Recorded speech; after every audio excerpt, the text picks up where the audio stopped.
Hello. There's some changes I made to the S14 and I'm gonna show you in 2 seconds. I'm about to be at the workshop now. Let's talk about it. I'm about to drift in 2 days at OSW. Let's go. You might already notice a couple of differences with the car. The color's off.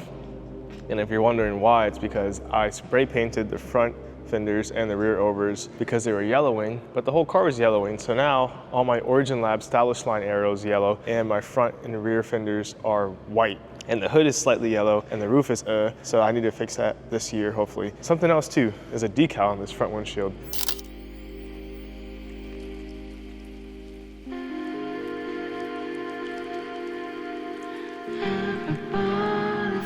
I installed a new box brick decal, and that's our new decal I designed. That took me a while to do, and it looks really good. As you guys know, with the S14, I've been running a 235/40 Ironman tire. That's been good. It's very good entry level, pretty high tread wear. I think it's a 380. And if you don't know what tread wear is, the higher the tread wear number, the harder the tire is. So if you have a 400 tread wear tire, it's harder. It's gonna be easier to drift on. It's probably gonna last longer because the compound is harder. If you have a lower tread wear tire, it's softer, much more grip, and it won't last as long because it's soft. Big thing with this car is aggressive driving, and setup is a big part of aggressive driving. So with the 235s, I'd always been thinking of going to a 245 to get a little more grip, a little more life out of the tire.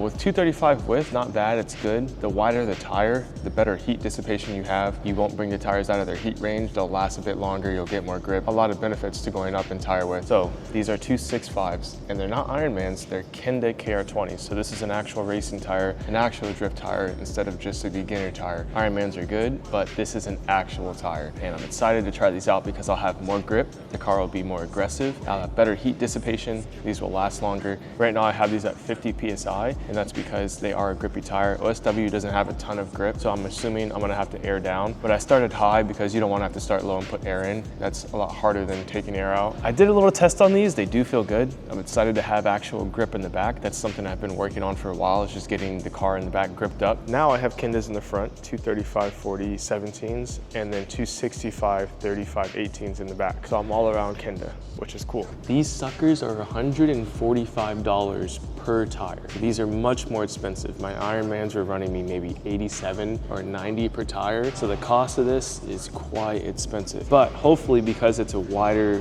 width and because they're Kendas and they just last better with heat, I'll get maybe double or even more than I would get on the Ironmans, which justifies the price point being $145 compared to 90. Fitment on this car was a big thing, and I had perfect fitment, but with the 265 being so wide, the gram lights being +12, I could not run the gram lights with the 1-inch spacer in the back, or it would have just been poking out too much. So now I have these on with no spacer. These are the gram lights. They are 9.5 +12, and the fitment is decent. It's not the best, but it's decent. Speaking of fitment, I've been needing spares for a while. Gram lights are $450 a wheel, and that's just pretty high. So I've been waiting to pull the trigger on buying another set or another pair of gram lights, but I found a solution, and I'm sure if you guys are in the drift scene, you've heard of it. It's Circuit Performance's CS F1s.